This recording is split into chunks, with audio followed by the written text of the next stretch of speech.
No, I don't. That. There you go. Third party.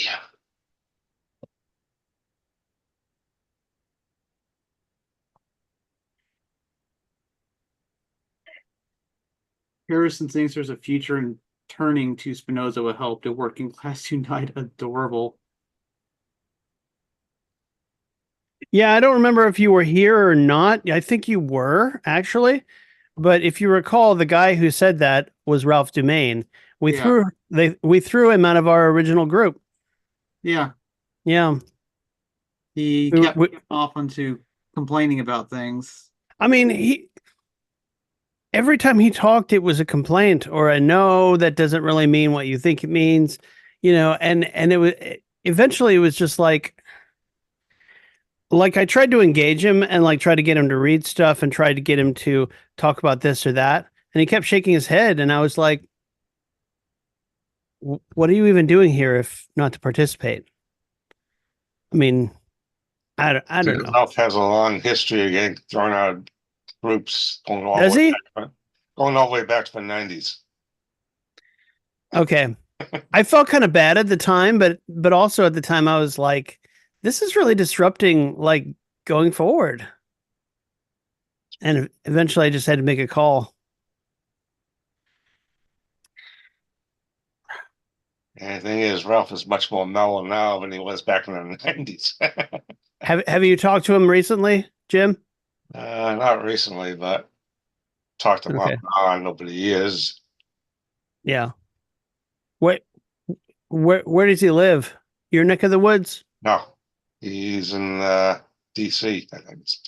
Really? Yeah, Okay. Heart of the beast. yeah. Man. Well, I wish him all the best. I mean, and I did kind of like his page. He had a whole bibliographic page too, on a lot of different issues.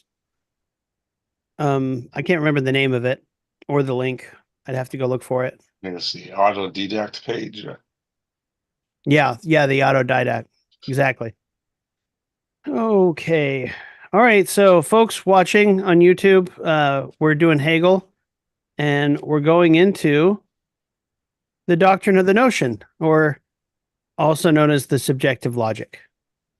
And we're going to be covering the forward, which is literally one page and some change, and the notion in general. So, rather than myself get all preachy like I usually do, um, I'm going to ask Kyle and Jim, um, well, what are the things? What are some of the things that stood out to you about this section? Any quotes you wanna hit or notions that that Oh, you I wanna? didn't want to update the Notion app on my computer. What? That's the name of the app, is Notion. Ah, okay. Um, I didn't know there was such an app.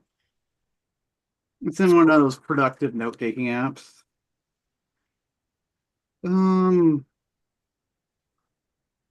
what was it? Because I kind of seemed to have not forgotten a lot of the stuff I was going through, but one thing I decided to actually underline in pencil on my copy so I can erase it is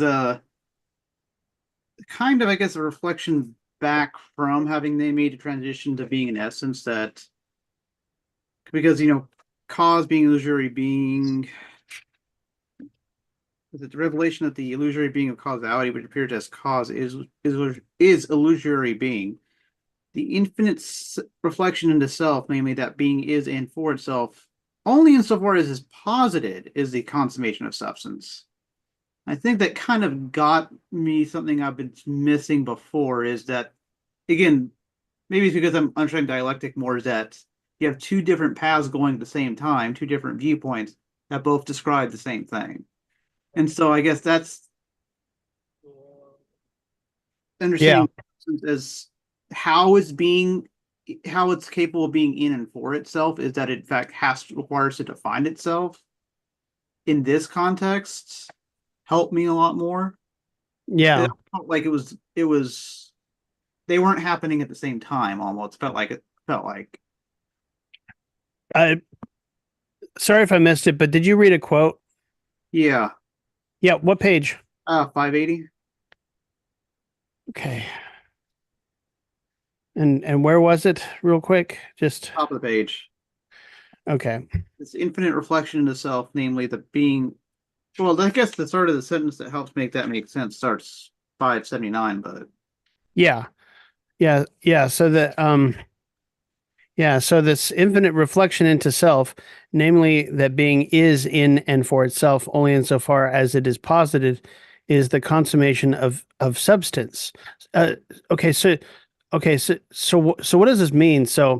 Uh, so he traces from being into essence, and the way I know that essence is the um only insofar as it is posited is the consummation of substance. So you have being that is posited uh, um, within thought, and that is the consummation of substance. Yeah, but this consummation is no longer substance itself, but something higher, the notion, the subject. Yeah, yeah, it makes sense, but it also sounds kind of mystical, even when he puts it that way. But it's not because like being and having thoughts goes on at the exact same time. Having thoughts requires being. It's being is sublated into it. But um, thoughts also posit being and thoughts as being at the same time. And what are posited are actual notions. And the notions are richer the more they take that full view in. I guess you could call it.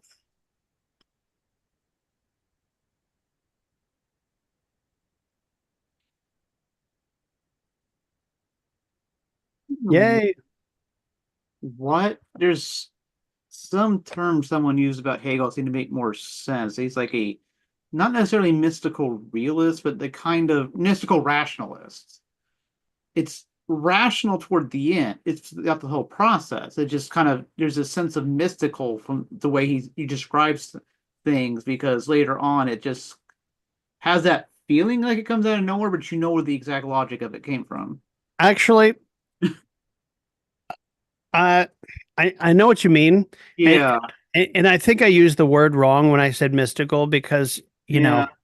but the fact is that what seems mystical, especially to the materialists and not a few materialist Marxists who take the more flat, vulgar materialist standpoint, what they read as mystical or idealist is actually just the logic itself. And I don't mean the book. I mean the process of unfolding.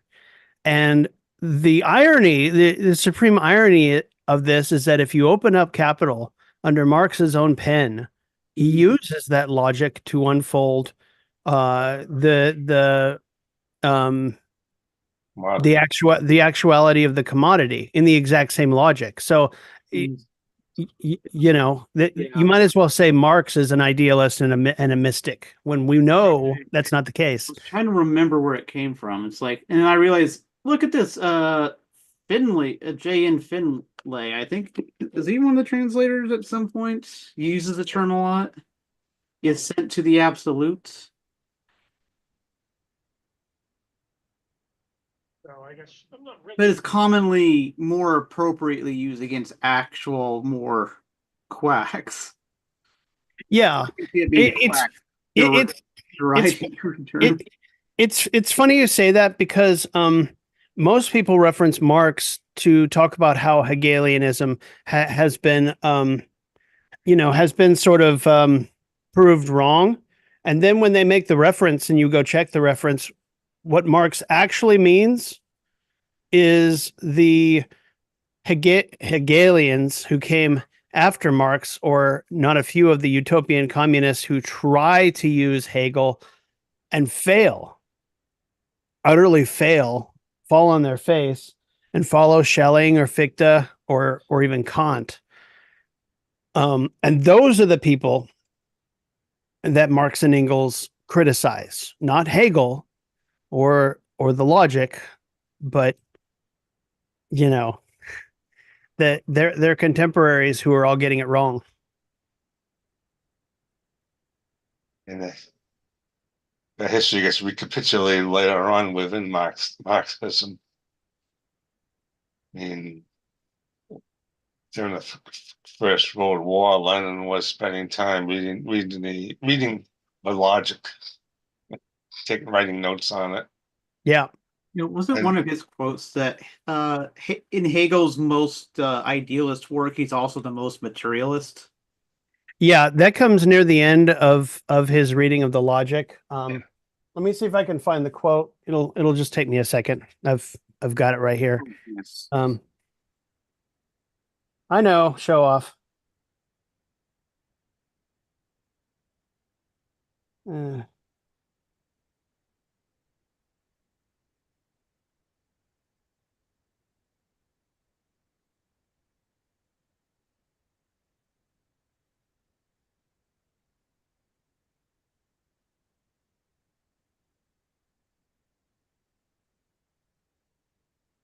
Yeah. Okay, I'm going to read it out because it's on page 234 of Lenin's Collected Works, volume 38. It says, it is noteworthy that the whole, hang on just a second. All right, volume's up. It is noteworthy that the whole chapter on the absolute idea scarcely says a word about God, hardly ever has a divine notion slipped out accidentally. And apart from that, this notate bene, it contains almost nothing that is specifically idealism, but has for its main subject the dialectical method. The sum total, the last word and essence of Hegel's logic is the dialectical method.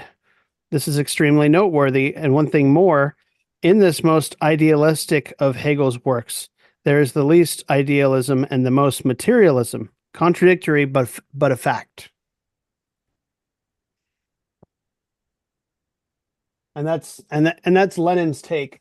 And it's funny because if you read through the conspectus, Lenin doesn't actually go back and revise his notes, I don't think. So if you read the early pages where he goes through the doctrine of being, he complains constantly about how vague and abstract it is and how idealist it is. And then you get all the way to the end and he realizes, okay, my early notes were bullshit, but he leaves them there so the reader can see how he realizes that were those notes intended to be published? I don't think they were. I don't think they were. I don't think he edited them for publishing. So I think he just made the notes, and at the end he realized, okay, well, this wasn't what I thought it was. But I love that they were published in this form because you can see that I mean you can see him change his mind right on the page and go, okay, mea culpa. Yes, honey.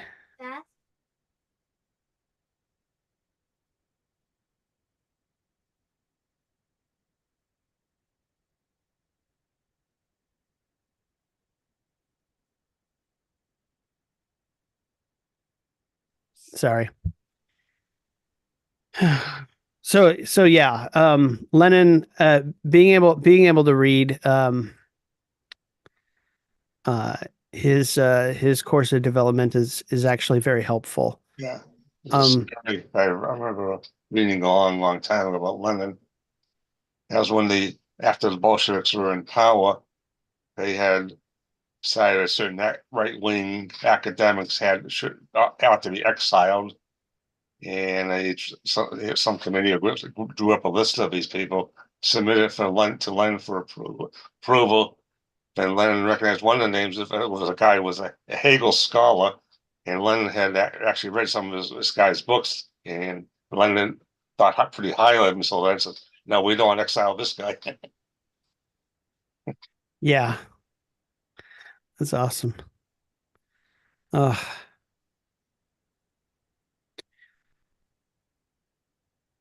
mm.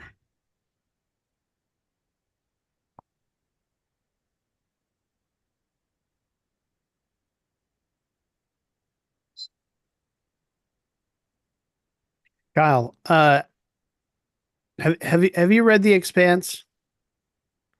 The 9 books? Yet it's on my reading list, though. Okay.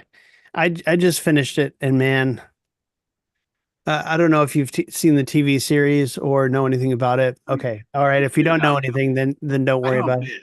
bit. What's that? Know a bit. Yeah. Well, it's a space uh sci-fi, which I tend to really like them, especially when they veer away from the. I mean, I love Star Trek, big Trekkie, but also I'm really into almost y- Is utopian? no, it's more like the realist stuff. Like when I watch Battlestar Galactica, or when I watch something like Aliens, right? Like you see the inside of the spaceship, you see actual space travel life, right? Like slice of life. Like, you're in the chair, you steer the spaceship, um, you do the things and it feels like you're in an actual space vehicle. I don't know. I find it pretty cool. Um, the ones like Star Trek, especially, it feels like they're steering a ship and they're in their living room, you know? And that's one of the reasons I really like the movies a lot, because they get away from that whole living room setting. If you look at like Wrath of Khan, I mean, like, I don't know, the color scheme and how dirty everything looks, like that's much more like much closer. Uh, anyway, that's just a digression, but I know there's a lot out there. I just haven't gotten to it all. I read a lot of Highline when I was a kid. That made a big impression. Of course, he was a big fascist, so can't Well, exactly he was go. originally a lefty and then turned fascist after all. Yeah, yeah. I really liked it. I really liked his sci-fi stories because they talked about progress, and not just progress, but technological progress and its effects uh, on people. And I don't know. That was pretty big. Well, Holy Trinity, Heinlein, Asimov, and Clark. Yeah. Asimov is harder for me to read. I don't know. I don't know why I didn't like him as much. Well, he was not great at writing dialogue. He was great at building, world building, I guess you could say. Yeah. Yeah, he was a pretty big world builder, Yeah, whoa, like this is a huge, like the foundation. yeah, Huge span of time, when you can build out your world to where you can imagine huge spans of time. That's the mark of a good space writer. I don't know, because you got both the space and the time going. and he also is in the Foundation series is science we call it psychohistory or something like that, which is a pretty much pretty obviously was based on historical materialism, sort of mathematical. So basically historical materialism, but developed into a mathematical theory. Yeah. Yeah, I'm gonna have to go back and reread it, especially after The Expanse, because The Expanse tells a story over um a number of years, but you almost can't feel it because you're following the characters. Yeah. You get out to book 6, and after book 6 there's a 30-year time jump. And then you get to the end of the book and there's 1,000-year time jump, and you're like, "Whoa, what, where are we going?" And then the series ends, and you Yeah, just being able to feel the vastness, I think, is what they were going for. It's not easy to do and make it feel real. I need to get back to Brandon Sanderson too myself. That's more fantasy. Oh yeah, Yeah, I don't think I've read him. he writes really good characters, which is kind of what you need for that sort of thing. So everything just, and then he had this really complex metal magic system, sort of like specific metals depending on, I can't remember. You have both the ones that can consume, and then the ones that wear, and that depends on what they can do with that sort of thing. Yeah, But the way it kind of builds this complex system and then uses it, and the consequences of the limits of that system plays it, is what drives the story forward more than trying to ham fist it. yeah. It sounds an awful lot like what Tolkien tried to go for. Like he built up, he built up elements of a world, including language, and then and sort of a giant. Yeah, I think I actually read this. Some of the stories that came to be called the Silmarillion were supposed to be the main work. They were never finished. The side stories that were sort of incidentally based off of them ended up being the main work that we know today, The Hobbit and the Lord of the Rings. But they were just supposed to be sort of like side stops on the bigger roller coaster. But it never got completely erected, which I find kind of funny. Um, Sort of a testament on like how your intentions in writing something don't go the way you want, but they end up making something big anyway.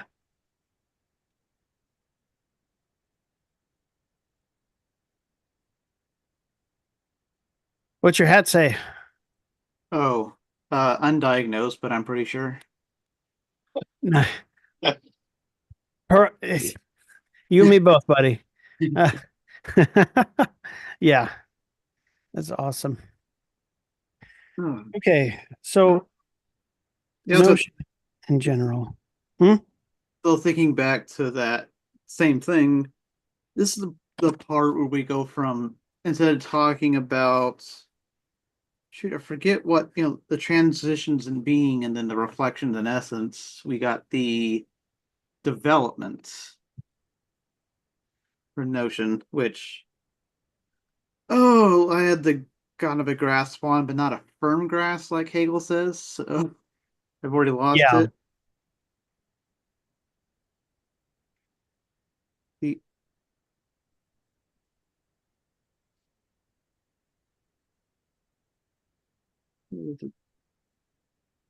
every Take your time. okay.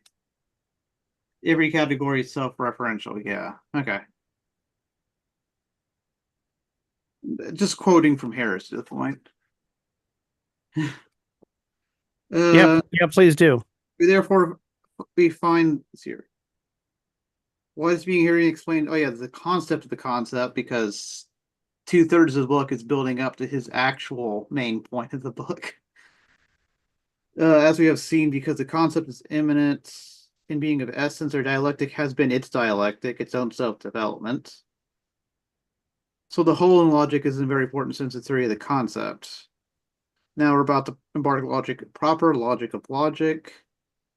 We find, therefore, that from now on, every category is self-referential. It is an instantiation of its own principle, the concrete universal, in that it is the principle being explicated through the logic, and especially in this section, the theory of the concept proper. That is not just a doctrine of the concept, not just a theory. It is the concept explicating itself, setting out its own logical ontological structure. It is through thinking itself in the form of self-conscious ego. Yeah, and I think Harris also made me think back in this other section of like, now I know what you mean by how the ego itself comes out here, because the only like way we've seen that the ability of something to recognize it, of a concept being able to recognize itself, is in human and other higher functioning animals. Yeah. Of course, no one who can really communicate that is humans. I think the fundamental idea is that it's recursive. Yeah. In other words, a dialectic itself can be considered dialectically. Yeah.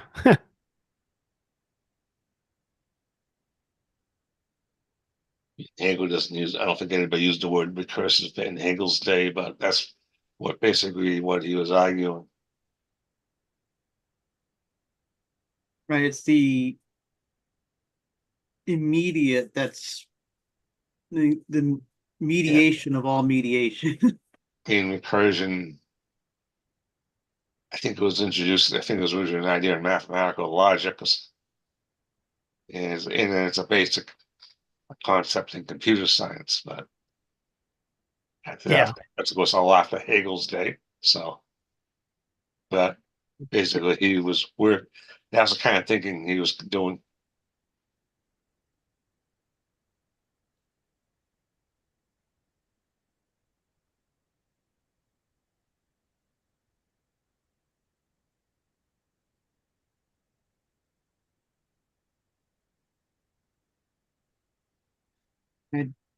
Yeah, do you find it funny? Maybe I could go into here. No, I don't see anything about the history of the concept of recursion on Wikipedia. Huh. Yeah. You really like to know? Yeah, I'd also like to know when it started because, like you said, it's not really in Hegel's time, it seems. Oh. Yeah.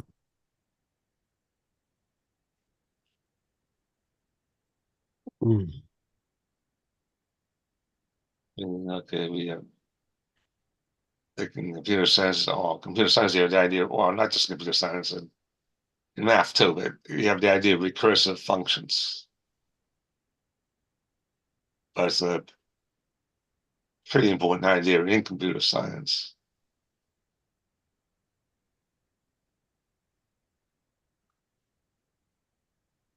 Yeah, it didn't become properly formalized until, like you said, the theory of computation. Yeah, so that's 20th century.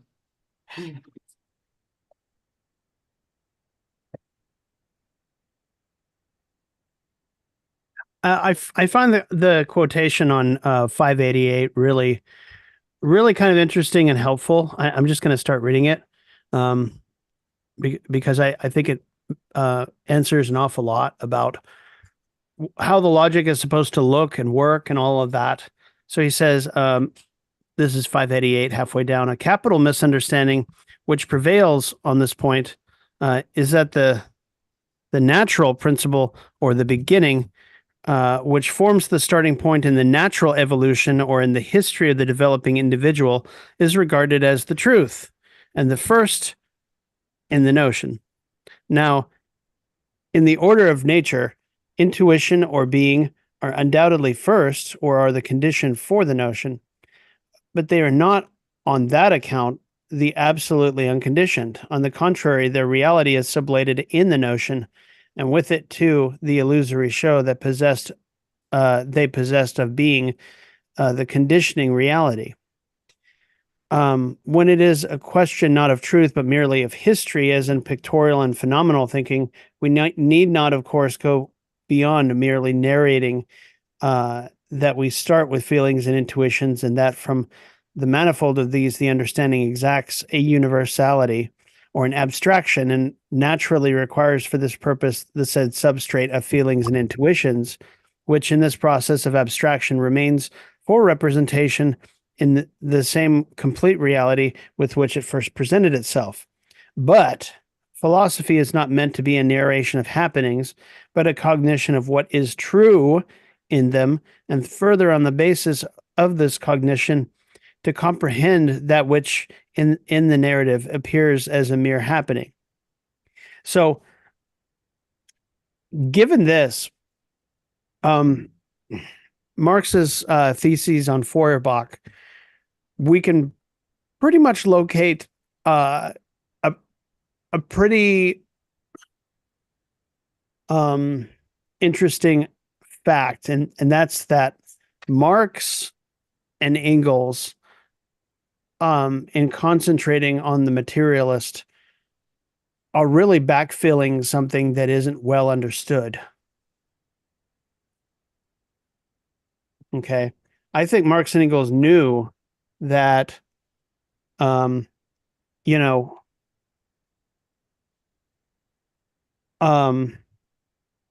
knew, they understood the historical order. Okay. And they also understand logical order. But the fact was that,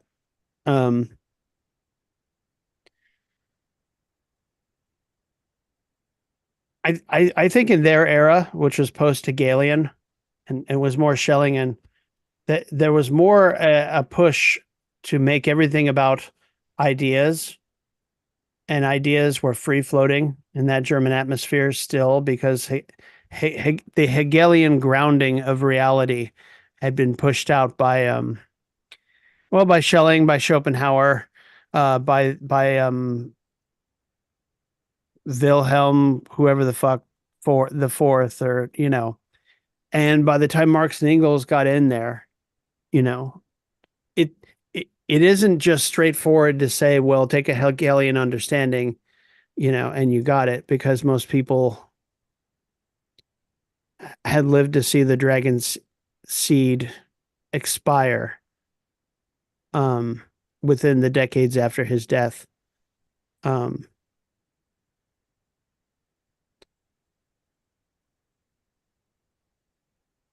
I don't know what else to say about that. It's just a feeling. It's just pictorial. It's just representation. Me Well, having an intuition about these things. I mean, there are things that went on in the Hegelian camp after Hegel died. You had the split between the right Hegelians and the left Hegelians, and the right Yeah. Hegelians were trying to use Hegel's philosophy to rationalize the existing order in Prussia. So that puts certain limitations on the dialectic, because Yeah. I think they saw a dialectic sort of reached a certain point when things were frozen because he reached the highest possible level of development. So there was there's nowhere else to go. Yeah.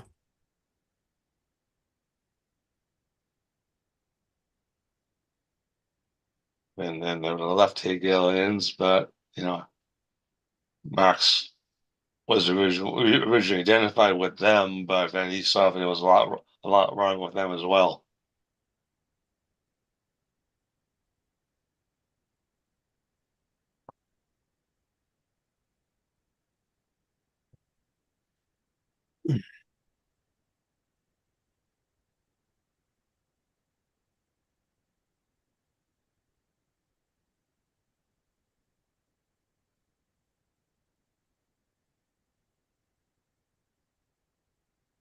I guess Doug is busy tonight. That's okay. Churning out a high rate of books. A high rate of Heidegger and Nietzsche and Well, uh there's so much Nietzsche and Heidegger that a man can take. and Mussolini. Like Hegel. he'd been apparently Mussolini was prolific. Yeah. Who knew? Well, before it became a fascist, he was already pretty well-known intellectual in Italy. He edited one of the main newspapers for the Socialist Party, and he had already had a whole stream of publications already. Yeah. And he was already into it, like people like Pareto and Sorrell and Yeah. Bergson and William James. I mean, he was into those people before he became a fascist. So Yeah, I can't remember the name, but Doug said that there was a proto-fascist thinker that existed before Mussolini, and I think his name was like D'Onofrio. It wasn't D'Onofrio, but it was something like that. D'Annunzio, something like that. It was Yeah, yeah, he was at the time like a famous poet. yeah, that was it. And I mean, you know, He was almost Mussolini before Mussolini. he had yeah, he yeah. had the same approach. Probably this wasn't quite ambitious enough to turn it into taking over the Italian state. Yeah. Well, you know, if the conditions aren't right, you know, if you're not a dictator, you're a poet. I've always found that sort of interesting because you always find you always find you always find that it's weird. Like Hitler used to be a painter. Bush, after 8 years of not 8 years, 16 years plus of doing leadership in Texas and the United States, went off and became a painter. Yeah, You know, Churchill did that too. the artistic types are all the ones that want to control everybody. So you know, let's get rid of all the artists because they want to hurt everybody. Walter Benjamin said fascists were interested in aestheticization of politics. Yes, exactly. But There you go. that's probably why all these people were either artists or failed artists. You know, it's interesting you say that because after Hitler was in power, you know, it's almost interesting that he actually helped commission artists during his rule, including I think it was Albert Speer, who is a famous architect, and who I mean if you look at some of Speer's plans for Berlin and other cities, they're like neo-Roman, Yeah. neo-Greco-Roman, with real, like, you know, the atrium and the wide open spaces with stone and obelisks and shit, and just be looking really grand, right? And it almost makes you wonder, like, how much like that did Rome and Greece actually look? Because I'm pretty sure Rome and Greece were more countryside than actual like concrete jungle of grand, right? You know, it was only like the isolated temples back in the day that actually had that sort of look, I think. But you ask the Germans at the time, and they think that the entire Greco-Roman world looked like that and nothing else. You know what I mean? It's uh it's kind of it's a real study in contrast what the fascists thought that their utopian yesterday looked like and what it actually looked like. Bunch of farmers, a lot of farmers. So I don't know. I thought this was interesting too, and 592 in the notion in general. He says, since it is primarily logic and not science, generally with whose relation to truth we are here concerned, i.e., in this book, it must further be conceded that logic as the formal science cannot and should not contain that reality which is the content of the further parts of philosophy, namely nature and spirit. So earlier in the book, he talks about measure, right? And he talks about quantity. We're very, very used to thinking of quantity and measure in terms of space and time. But he very much insists in the doctrine of being that he is not getting into the natural sciences when he talks about the relation of these different categories as themselves. Like they're more fundamental and basic to being, like existence, before we even talk about what exists. You know what I mean?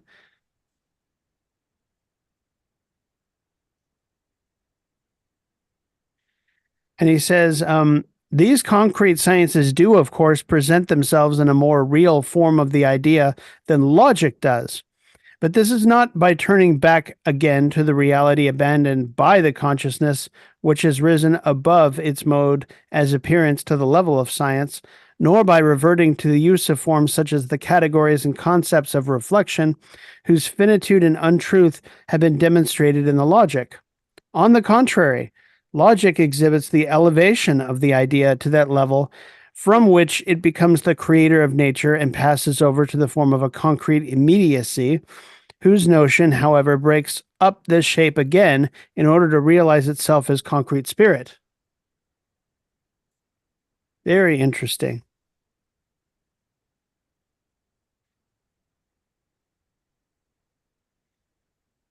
This is one of those passages where I almost start going, what?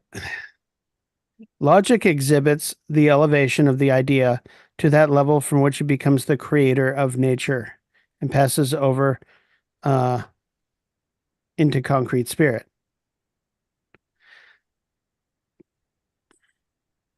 So this idea of logic exhibiting, it reminds me of Marx talking about how there's a difference between the method of research in Capital and the method of presentation. And I think that when he says logic exhibiting, he's putting reality on display, but he does it in such a way via the logic that shows that everything's connected together. There's no daylight in between the categories, and it's also the fact that everything added up is also one big whole. Like there's no daylight. These are not blocks that sort of fit together and can be pulled apart. It's one long strand or spiral, whatever you want to call it. But because it's all connected, you can't unmake it. And he constantly says that if you unmake it, or if you stop at a certain point and say that's it, then what you're doing, what you're doing is exalting being, like Parmenides. There's an example, right? Or you're exalting the I, like Fichte does when he goes in to criticize Kant, right? And this is another reason why I think the logic really follows a pattern that Marx copies later, because Marx's critique of political economy, this is a critique of philosophical science going all the way back to Parmenides and before. Okay. And so whenever he gets on his high horse and starts talking about how a previous philosophical system is not wrong, but it doesn't go far enough, that's kind of what he's getting at. You know, he doesn't say you should not read Parmenides. He says read Parmenides, but realize where you are in the philosophical exhibition, I guess you could say, is at the beginning of the doctrine of being. I mean, and that's good. That's really good, but you cannot call it the absolute. Because if you do, then you have, you've disrupted the picture. That actually you've falsified actuality. You've falsified reality to only fall into this approximation of the picture. And at that point, you could qualify for an idealism. You could qualify for a sort of a mysticism. And it's interesting because the further back you go into being and how it conforms to earlier systems, the more it makes sense that even the cults like the Pythagorean cult were really their own subsects of religion proper, right? Rather than an actual philosophical. We call them philosophical schools today. But if you lived back then, you know, it would be the equivalent of saying God doesn't exist and they would go out and cut your hands off, right? Only, you know, it would be Pythagorean cultists who dropped your body in the lake. You know, that's just fascinating. I think it was said that the Pythagoreans rejected the notion of irrational numbers. Yeah. I remember us talking about that. I was actually just reading this, Because I was trying to get Mad numbers figured out this simple DK book, which goes through the history of math. I'm like, they apparently distrusted negative numbers as being real until like the 15th century. Yeah. That's so interesting. If that was the case, you couldn't even call them integers up to that point. They were just, I mean, they were just natural numbers. Yeah. Right? Is that the right? I'm so bad at math. Like even the designations like integer, real, or irrational numbers, and even the labels have fallen out of my head. So eventually I'm going to have to get back into studying science. I just haven't yet. I've got a shelf full of old Dover books filled with mathematic introductions, explanations, et cetera, et cetera. Are you? Oh, here's a fun one. Are you both familiar with Adventures in Flatland? Yeah. I haven't read it. I've watched something about. I think I watched it. Okay, yeah, Kyle. I don't know. In the next month or year, track down the book called Adventures in Flatland and read it all the way through. It's a pamphlet. I'm not even sure if it has 40 pages to it, probably less. But the idea is that the author talks about dimensional space is what he talks about. And it's supposed to get you to think about what it would look like if an upper dimensional being were to interact with our reality Right. that we can see in 3 dimensions. And so he gets you to imagine, and this is also for our YouTube viewers. I'm pretty sure you both are roughly familiar with how this works.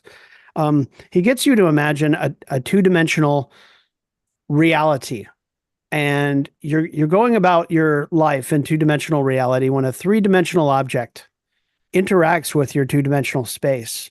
How would that look, right?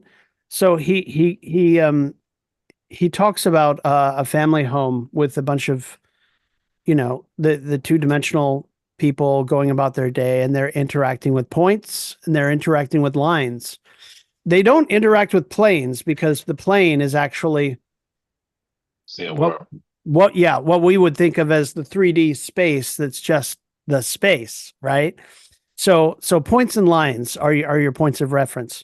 And then a 3-dimensional object like a sphere interacts with your 2-dimensional space. And what you actually see out in space, if you could imagine it, you see a point, and that point dilates into a circle. The circle gets bigger and bigger and bigger and bigger, and it displaces your fucking living room, right? Because you're home or whatever. It gets out to a certain extent, and the circle gets to its halfway point and starts to go out of the space. And so the circle gets smaller and smaller and smaller. And it's finally a point, and then it disappears. Now, imagine you're us. We're 3-dimensional beings. What would it look like if a fourth or a fifth or however many dimensional being above us, 4th dimensional, 5th dimensional, interacted with our space? How would that look? I think someone drew something called a tesseract, and a tesseract is what it would look like if a 4th dimensional being or object appeared in our 3-dimensional space. It would be 3-dimensional, but it would look so unlike anything we've ever come across before, and we couldn't even guess as to its function. You know what I mean? Like if I see this 3-dimensional object, right? I know it's a book. I know its 3 dimensions add up to, what it is, a rectangle made of paper with cardboard, ends and all that. If a 4th dimensional or a 5th dimensional object showed up in our 3D space, even if we could see it, you couldn't actually see all of its sides from our perspective. It would be it would be like seeing a quarter of it, but it looks like it's the whole thing. Isn't that wild? That's it's just like it's mind-boggling.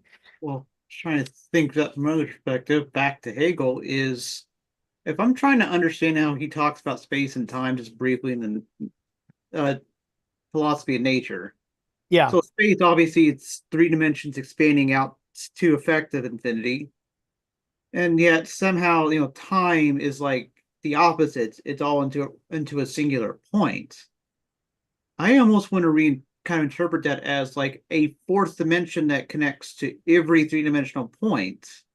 But from our perspective, because we're three-dimensional, it's like a singular point that contacts all points in space at once. Yeah, you're That's anticipating. important. You're anticipating the other theory. There are two Yeah. theories about the fourth dimension. One has to do with time, one has to do with space, and they don't. Both of the theories don't intersect, right? Like when I think of the fourth dimension, I think of I think of the Tesseract, but I also think of Cisco. Cisco is a three-dimensional being who has a timeline from the point where he's conceived to the point in the fire caves in which he dies. And his shape to the prophets in the temple looks like this, right? Broad line, yeah. Yeah, they see his world line, and that's who they think he is. And they index all along that world line. They say, "You exist here. What are you talking about? Right? This is the whole of what you are." And he's like, "No, no, no. I only exist here. Here's my death. Here's my birth." And they're like, "How the fuck does that work? That doesn't make any sense to me, to us." Um, I can't remember whether they say the prophets are four-dimensional beings or what. All they really establish is that they don't understand what time is. And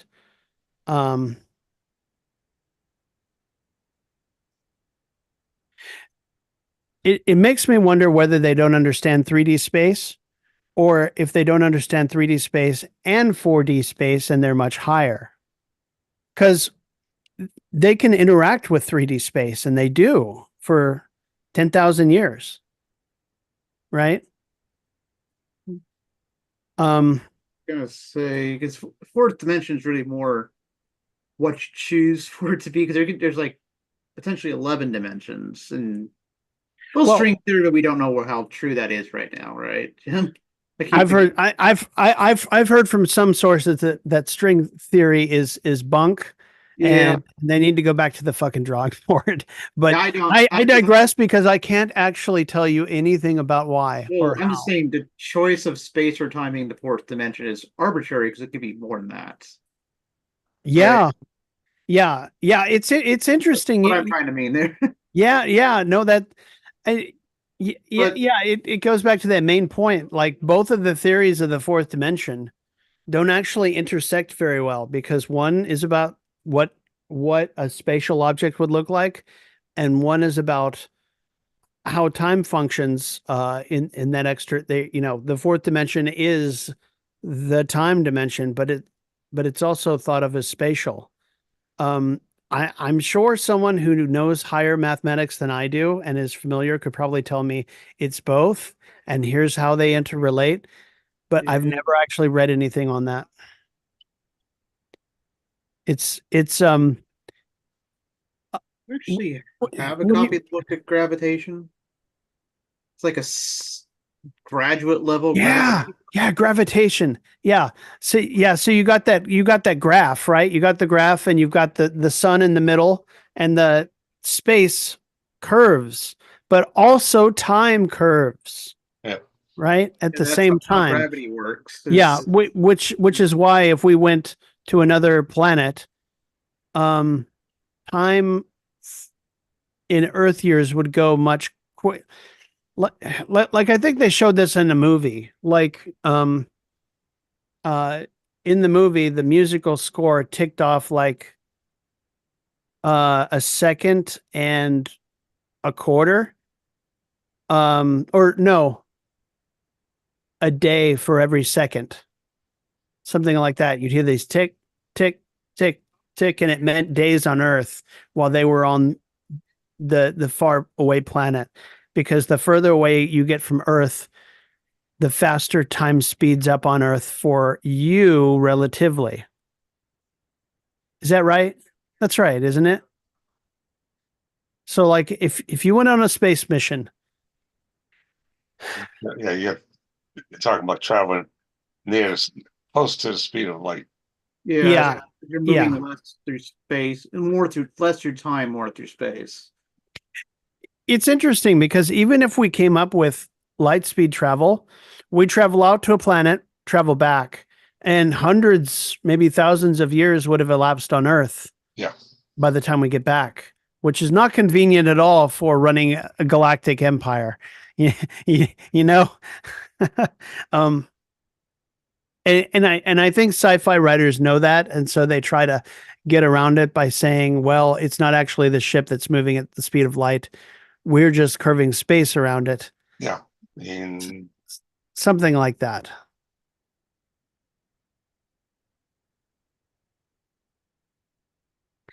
It's interesting yeah, too. physics, some people actually think that it might be theoretically possible to do that. Yeah. I mean, it would be what we need to Yeah, like do. practically possible, isn't that the story, of course, but Yeah. it probably would require Oh, humongous cool. energy that Talk about you may getting never be back. able to control, but Now, you just made me think that you'd like that channel. Yeah, thank you. Yeah, I'll take a look at this. This is a new way to visualize general relativity. Yeah, That was the my starting point for me, my actually. my understanding of science is decades old and very rusty. Can you hang on just a second? I'll be right back. While you're doing that, I was going to say I got to little nostalgia back to my science study in school by watching Twisters this past weekend. I have not in the longest time heard so much weather jargon just said so casually since college. I mean, it also makes sense. It's also set and filmed in Oklahoma, so it's like entirely local. yeah. Uh, but yeah, I don't know. That's reminding me because of all the math and physics I had to study to even get a lot of the meteorology stuff. My alma mater has long had a meteorology program. Which is UMass forget. Lowell. Do what? UMass Lowell, Oh, and yeah, a lot of the local TV meteorologists are graduates of that program. yeah. Just like around here, we're all. I mean, it's like number one in the country for severe weather research, obviously, but tied with a lot of other universities. uh,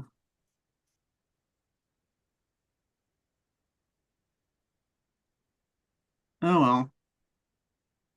I do thought of playing a movie. They're talking about all the tornadoes that's getting worse and worse every year. I think it's supposed to be a global warming thing. Yeah. But I'm like thinking in actual Oklahoma, I'm like, we haven't had a like massively dangerous tornado since 2013 in actuality, because Tornado Alley shift has been shifting east thanks to global warming.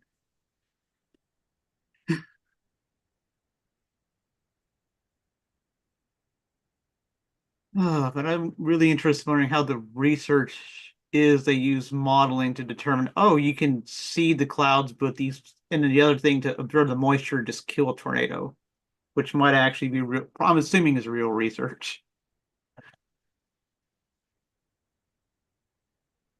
So I know there's been research on that for decades. Yeah, that's right. I also forgot you found your own books on that one website, right? It's not even books, but what I Yeah, think, well, what it is, they'll print anything that's on the Internet Archive, and those things actually put on the Internet Archive. So if you put something up there, you could buy your own writings in book form from them. nice. And they'll print it out. Hello. Hello. I was about to say Twister was a major nostalgia trip for me. So Oh, What the movie? Yeah. Great movie. We just watched it recently. Bill Pullman is right there, you know. Game over, man. Game over. Oh, the talk about this sequel, What? the Twisters, the newest movie, right? Tornado chasing. Yeah. Huh. Yeah. Wait, there's a newer Twister movie? Yeah. An actual official sequel. I I had no idea. Which, yeah, the first one's where I got kind of helped get my interest in weather. The second one was more, honestly, I think it was just as good. It in the sense of being accurate to what it's trying to portray. Okay. It was a lot less dopey than the trailer made it seem.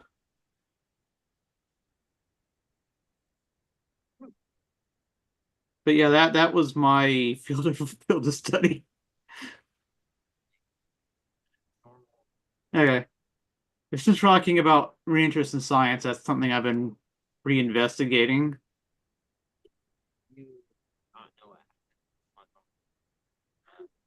Yeah. Eventually I need to get back into science, and I'm probably going to take as soon as I'm interested in getting back into it, I'll probably do so by reading Helen Sheehan's book, Marxism and the Philosophy of Science, because she gives, I think, a pretty good survey to start off with, and then you could just go off and um, start reading further.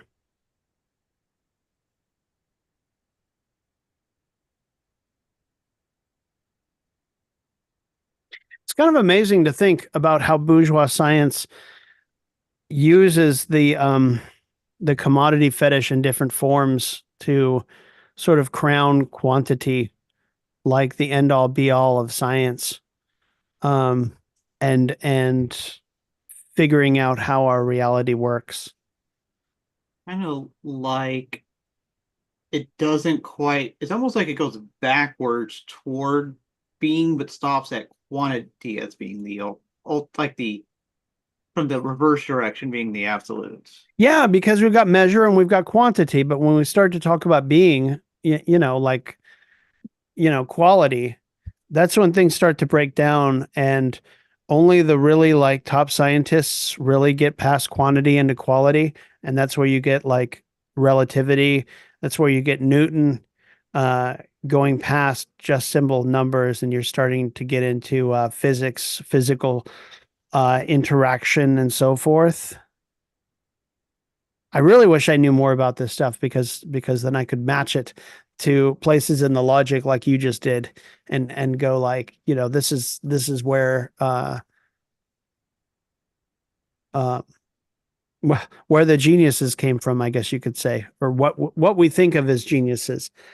Um Einstein read a lot of philosophy of science. He read Hume, he read Kant, and he read Ernst Mach. yeah, Those are the yeah, big three guys in for Einstein. it's As it's far as I know, interesting. as far as I know, he never read Hegel.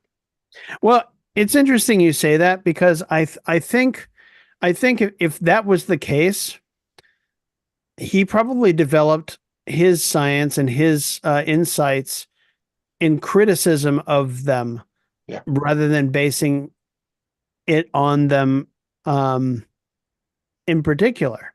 Because how else could he come up with something where there's a dialectic of space and time, Yeah. um, if not by superseding like a Hume or a Kant? You know what I mean? He actually directly referenced you somehow when it came to reality. He was somewhat in between Newton and Leibniz Yeah. in terms of the absolute time and space, but also not the entire absolute relativity to his Leibniz. Right. Yeah. I don't know what that means, but I mean, he Oh, was very much influenced by Mach, but he was also a critic of Mach at the same time. Yeah. Well, I mean, you'd have to be if you were going into relativity. In fact, that's why when Einstein published on relativity, Mach couldn't make any sense of it. He did not like it. Yeah, what wasn't Bogdanov a Machist? Yep. Yeah. It's it's amazing to me how many people there are out there. Well, okay, I say how many people. It's a very small subset, but there are people within the Marxist orbit who think Bogdanov had more to him than Lenin gave him credit for. Yeah, But then you, he's sort of been rehabilitated in recent years. yeah, and Historical Materialism Journal has been part of rehabilitating him, I think, or at least making his works more available. Well, in fact, And he was rehabilitated even in the late Soviet era. They said they were starting to rehabilitate him. yeah, and you actually get into this stuff and look at it, and it's like,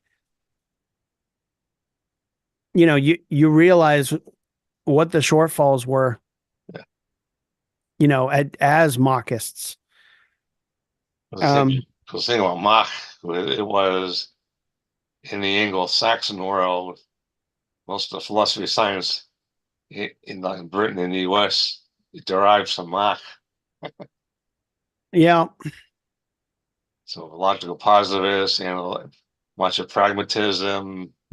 pragmatists, the analytical philosophers who are trying to break down capital into what it's not in Jacobin today.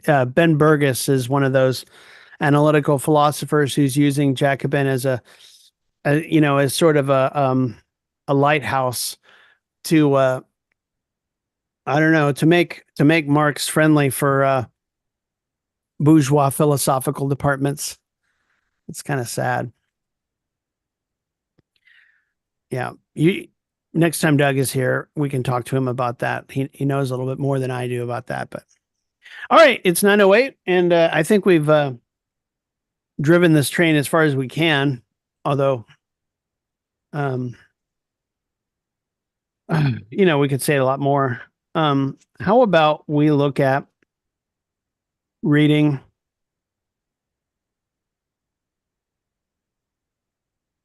The Notion, chapter 1, for next time.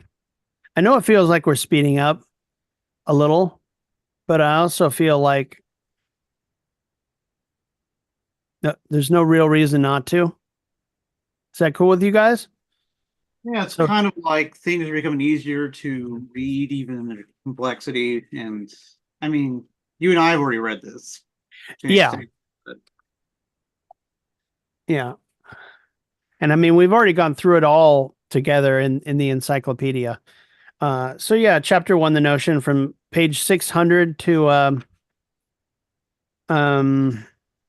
whatever the hell it is. Sorry. 622. I mean, it's 22 pages, but it shouldn't be that difficult. You can read the matter in between the notion in general and that, it's just the division and the section 1 header, which is actually helpful for reference, because if you're looking at what the notion is immediately as the formal notion, it kind of gives you sort of an idea of what to look for and what the shape of chapter 1 is going to look like. Does that sound good, comrades? Yeah. Yep. All right. Cool. Well, I will see you at 8:00 next Monday. Same bad channel. Yeah. Take it easy. Dude.